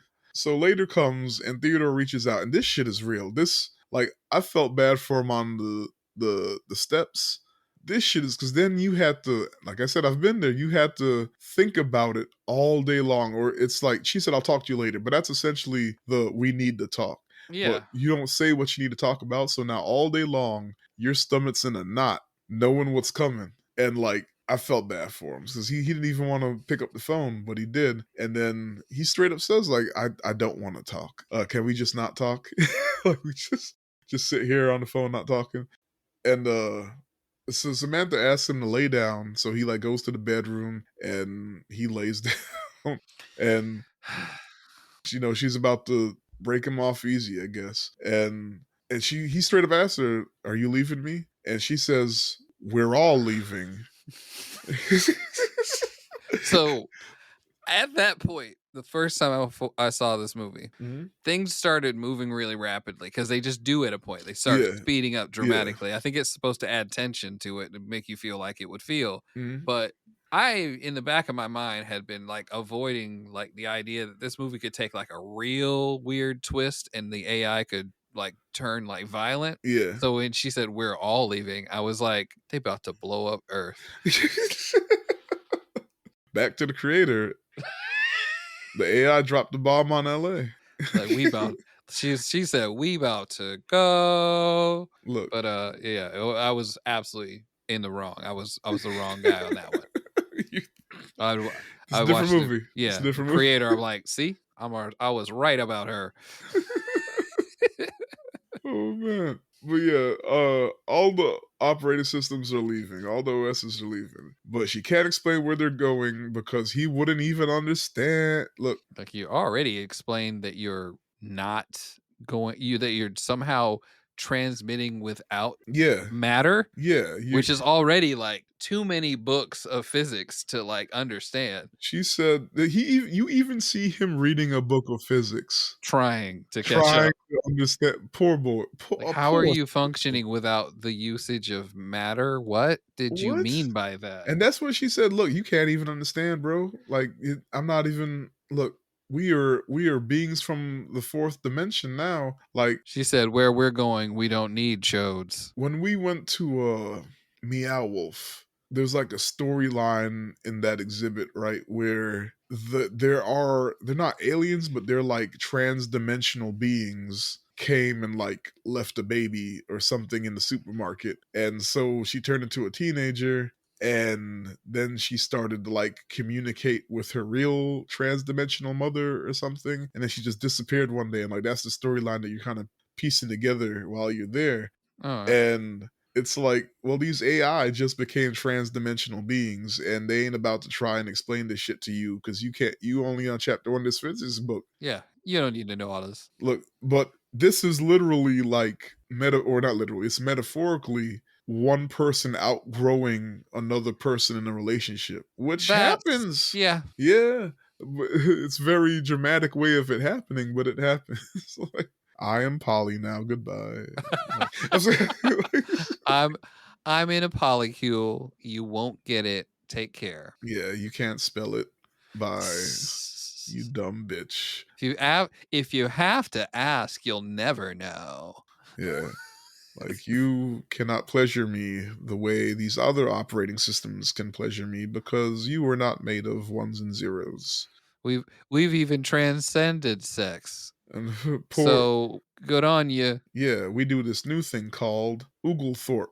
And it's like, what's Ogle? Man, I already told you I'm not explaining none of this shit. We're Bye, done with Theodore. we're done with you fucking data miners.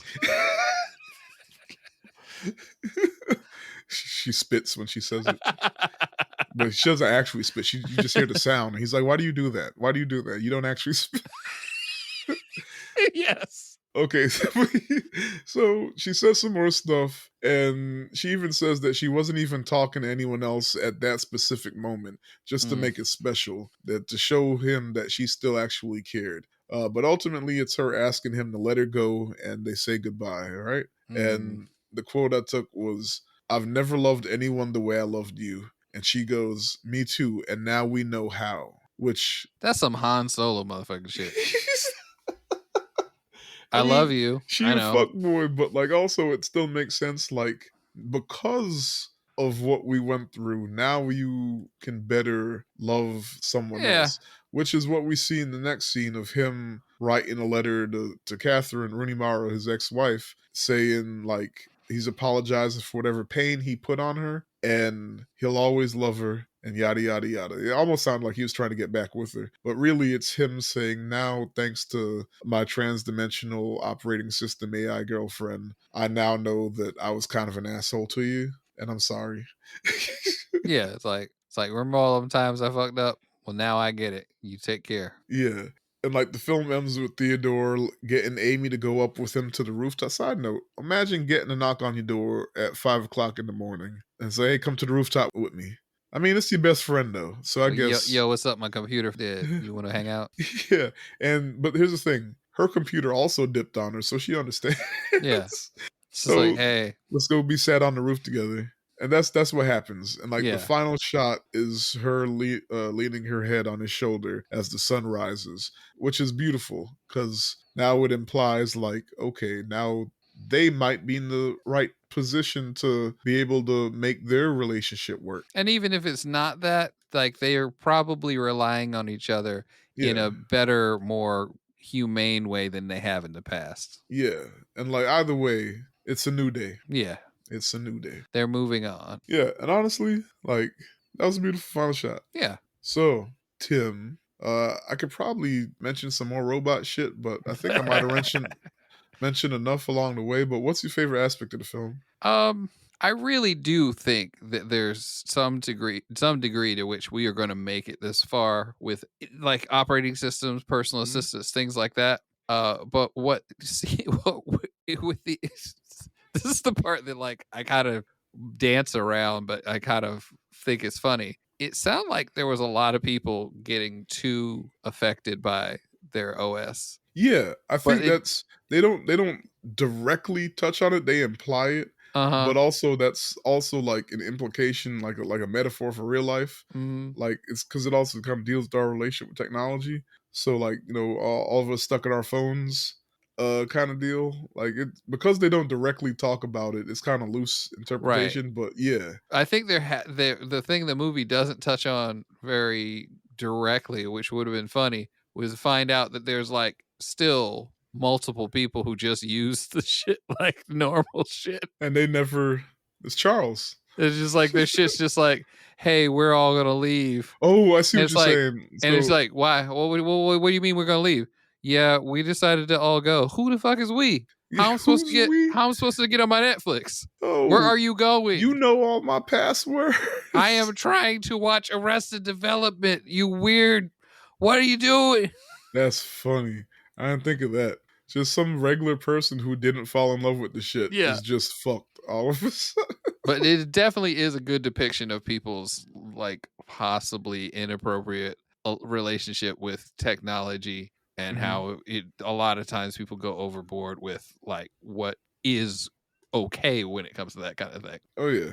For me, I mean, I love all the different layers of it. Like I said, the romance aspect, every beat of his relationship, and even with the ex, I've been there, or at least like I've seen it happen to somebody else very close, and like it all makes sense. Like sometimes it was almost scary how acting like towards the end when she was getting ready to break up and all the signs are there that she's prepping him Yeah. for a breakup, and eventually he starts to see it. I've been there. Like you just know something ain't right, and then eventually you get the we need to talk, and you're like, here it is, and you know what's coming, but you don't want it. Man, I've been there. All that shit is I've real. done that one for sure. Like Yeah. the ever avoiding of like what's going to be a very heavy conversation that you're not ready for. Oh yeah. But so there's that. I love that. And then I love like just technology exploration. And like I told you, I think about it a lot. Like robots gonna be the death of us, or at least artificial intelligence. I don't like it at all. We talked about it on the creator episode. Actually that it's a 3 hour recording, like I said. Mhm. There's shit that I forgot to say. that I'm Oh my. slipping into this episode. There you go. Like, like it's a very dense You said subject. the theme was Valentine's, but Look, it turns out. yeah, right. Shoot, maybe we should have done Ex Machina. Uh, but yeah, like, just where is that line is so interesting to me.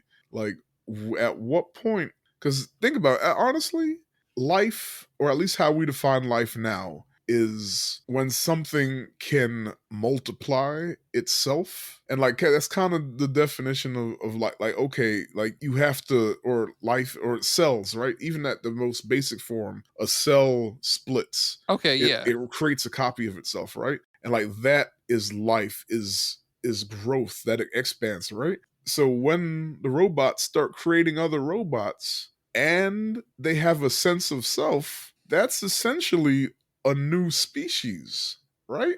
I And can when see do we that. start to accept, or how do we accept that? Do we not accept it? Are we like, nah, you're our robots, clean my house? Or it's like, all right, well, it's a new species, we got to give them some rights too. And then like all this shit that I keep talking about, Pluto, the creator, there's countless other media about it, especially Ghost in the Shell, like all that stuff deals with like where's the line between robot and humanity and robots and life, and we are barreling towards this this future, and we haven't really sat down to reconcile with it. And like that shit's real interesting to me, because I think that if it's either that or it's fucking a tidal wave, like climate change is gonna fuck us over, or somebody, I don't know, like crashes the economy or something with a hack.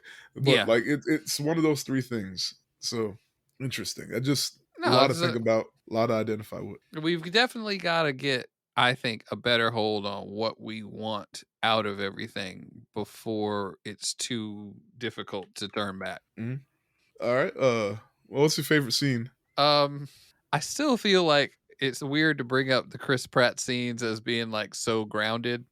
But Like, I mean, they were the yeah, like he was just extremely like complimentary about things, and then on top of all that, just extremely open to the possibility that people fall in love with anybody yeah. these days. Like I love the way the movie played it, because even Theodore was like, do you understand what I'm saying? Yeah, Because without missing the beat. Oh yeah, let's go out somewhere. yeah, I just said I have an invisible girlfriend, and you didn't even react to. it's And cool, man. I've heard of data miners. oh man, I can't wait till that comes back when we do some more sci-fi. For me, it's either the video game alien voice scene, or when she's starting to hit him with all the shit, and he's sitting on them steps, and you see his heart breaking. Not, I mean, it's a very sad scene, very heavy scene, but it's placed so well, and Yeah, he's so well acted in the moment. I was like, oh shit. that just stuck on the steps, just feeling it. Yeah, and he's just like, it's all hitting him, and she's like, yeah, I talked to 8,000 other people. What? Well, at least tell me you only love me. Nah, I love 600 of them. Yeah. What? Ugh. Like my heart was ripping. Feels bad, man. Yeah. uh, so, is there a favorite quote? Oh, you know what? It was just had a couple of things in my notes, but okay, that's not something you asked, but it is in my notes. I like his office where he works. All the art was really, really like comfortable and nice. I don't know. Maybe I'm just I mean, weird that's to go fair. there. Maybe No, it's that's cool. super weird for me to go there. His office is not like any modern workplace. It was comfortable. It was clean. It was like well Relaxing. lit. Yes, it was. Yeah. It was everything it was supposed to be. And even though everybody was in cubicles, they still felt like they had their own space. Yeah, it didn't I, feel, I nothing was was a gray. little. I was a little too into the office. Shoot. Favorite quote. I think mine might be, she's fat. Yeah, that was all like what? This is a little asshole. Like what? Bruh. It was really cute to watch two AI technically interact with each other. Yeah. Because that game was basically kind of like like loosely an AI. Yeah. Which I don't know why more people hadn't experienced it by that chance if it was already in games. Mhm. But They probably had limiters or something, or yeah, it wasn't something to as hold things advanced. back. People Yeah. or just people not realizing what they were experiencing was even AI. Mhm. When you put it that way. Like we said, there's a lot of jokes in here, so I No, had to. there were constantly like weird little one-liners. It was Mhm. like, did that just happen? I feel like that like one line you brought up where it's just is as fuckboy as it is. It's I've never loved anyone like you. Well, now Mhm. you know how. Yeah, now we know Now we how. know how. Like it is pretty slightly inspirational, even though it is like Yeah, some like you in the moment, that's not something you trying to hear, mhm. but I don't know it if you can does get to where check I'm out. going, but if you do, find me. Like Yeah. the fuck you moving to fucking Connecticut. I'm not coming up there. I know I already said what mine was, but I want to also add in. We didn't mention that his screen name was Big Guy 4x4, and she asked Projection. him like, what's What's up all with your that? name?" And he's like, "Oh well, Stud Muffin was already taken." Like, bro. Okay, we already said the MVP, or at least, I mean, my No, MVP character is Amy. Yeah, Amy's yeah, definitely the character that is the most grounded and like, yeah, my yeah. relationship wasn't good. I'm moving on. I'm trying to be something else. Yeah, she was like, "I'm not even sure if I was right in doing that. I might have been an asshole to him, but, Good it lord. is what it is." The whole bit was like she's like, I don't know. I think I'm done with this work and this is what I'm turning in. It I'm like, felt that. what? Yeah, if they don't like it, that's too bad. Like she just was very much like this is what they're getting. Yeah, It was kind of good. it is what it is, and it's gonna be what it's gonna be. Okay, your favorite character though? It's hard to say I don't like Samantha Mhm. because she was just doing what she knew to do. Yeah. Maybe it's still Samantha though. Yeah. Okay. Like oddly enough, I feel like she had the most growth, Yeah. even Literally. though a lot of her growth was I don't need to do this. Mhm. Yeah. Yeah. Hmm.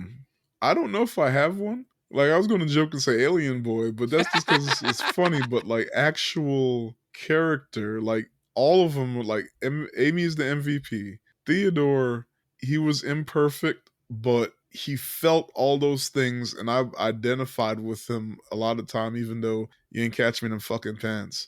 Uh, I understand Samantha. That's why I was, even though I had all the fuckboy jokes, the things she was saying, I still understood. Uh, Definitely not Charles. No. And like Chris Pratt, like even though he's the lesser Chris, he sometimes I'm just like I got to give it to him. He's a Chris 4 isn't too bad when it comes to like that kind of role. He said Chris I Ford. yeah. uh, I don't know if I have one, so I'm gonna just go with the Alien Boy. He's good though. Yeah, just that's definitely like I don't say breath of fresh air of the movie, but nothing else in the movie is like it. No. And now, what character are you? Uh, I'm not. I'm not. Shit. My brain just keeps. Theodore? Yeah, my brain was fighting me because I have a brother named Theodore and I have a dad named Thomas. It's So my also brain, 1 a.m. it was just like going. It was just going. You need to say Thomas. It's not Thomas. I'm not Theodore, Mm. but I'm not Alien Boy. And Chris Pratt is not the middle of those two things. Yeah, you don't cuss So that much. yeah, I'm not Amy because I'm not that cool. You're not that put together. No, I have not figured out anything to the degree to which I'm just like, yeah, Yeah, I may not exist in this future world. gotcha. I was gonna say Alien Boy once again to be funny, but I don't think I cussed that much. No, he's every other word. Guess I'm Theodore. Oh, you've been through a lot of those things though. I mean, that makes sense. Yeah, I like every bit. Like if it wasn't that specific thing, like it's something close enough that I at all points understood where he was coming from. So I guess Theodore, nasty ass shoes. Uh, all right. Final thoughts. Let's wrap it up. If anything we didn't already say. I feel like on a whole, the movie it's weird that it's does such a good job kind of pointing out the like rough patches about relationships, but Yeah. also where we haven't caught up with where we need to be with AI, Yeah. not just on a social level, but on a technological level. Hmm. That's pretty cool. I got you. Uh, yeah. I mean, I loved the movie. I loved it before, even though I didn't remember everything. I mean, Hmm. it's been 10 years, but looking back at my rating, I was like, okay, oh well, might as well do ratings. Go ahead and do rating. Definitely a full recommend. I know a lot of people who, not just the reviewers that were Mhm. weird. I know a lot of people who kind of avoided it because they were like, "Oh, what's this even supposed to be?" But it's a fun movie that's got a lot of I guess there's a lot of aspects that are there's a lot of takeaways that you could Yeah. really think about more outside of the movie. Yeah. A lot to mine. Mm. Uh, So I rated this a 9 out of 10 from the first time I saw it, and I'm keeping it that way. This is an absolute masterpiece. I love it. I love it. I'll buy the Criterion of it if I could. I'm not sure if it is one or not, but I'll buy the whatever the fanciest edition DVD is. I could. I love this movie. Get that Walmart $5 steelbook. Look, that too. I know a lot of people will watch this and not see the forest for the trees, but it is what it is. It's their loss. Mhm. Just the different, like, I mean, already said everything I can say. 9 out of 10. It's a masterpiece. It's a well done movie that gets called overrated and shouldn't. It shouldn't. Oh, that's what I want to say. You said it's a fun movie. Yes, and like we had fun talking about it. We had Yeah. fun. Like it's and nobody I think would really describe it as a fun movie because it's not definitely not like the first adjective, right? Mm. But There's it's so difficult well things crafted. in it. Yeah, like it's like Color Purple. I mean, not like Color Purple, but in the sense that it deals with some heavy stuff. Right. But there's also a lot of like light moments in it that you're gonna hold on to. So yeah, masterpiece. And on that note, let's wrap it up. We've been talking so long. It's funny. You'd think the episodes where it's just two of us would be short. Psych. Uh, Anyway, plugs. same old, same old. Still directing folks to if you want to do my stuff on Spotify, that's fine. But Bandcamp's a better deal for me. Mm, You go over to Bandcamp, you can join my Bandcamp sort of club. Listen to the music as much as you want. You can still listen to it pretty decent amount of times even without that. Or you can purchase the music, download it. People don't think sometimes that $6 you pay for an EP on Bandcamp. I'm getting like 560 of that. That's mine. But you play my music on Spotify, I'm getting maybe a quarter of a cent. And as things are on Spotify, I might not even get paid over there anymore because you have to get. I think a song has to get 1,000 plays now before I get a cut. ouch. So Just a song. just come by Bandcamp. I may not even put my. I'm not sure if this will change, but the current stuff on Spotify might be the end of that. It might only end up on Amazon, YouTube, and again at Bandcamp, just because it's more likely that someone's going to engage with it, and it's more likely I'll be able to benefit from it in a monetary way. So come Gotcha. by there, come by Instagram, go over to my YouTube. I'm hoping to start doing more over there besides just the regular weird stuff. And I technically, according to one of my friends who is a weirdo, I need to take a few of my videos and put them together and call them an experimental short film. You go over there and tell me. It's I just think possible. I did weird stuff. And you can follow me directly, Tifron, on Letterbox and Blue Sky. You can follow the podcast on Blue Sky, Threads, and Instagram at SGBK Podcast. And you can email us at sgbkpodcast@gmail.com. And next week, finishing off our Valentine's Day series, it's going to be Always Be My Maybe on Netflix. All right, guys, take it easy. Take Bye. care, y'all.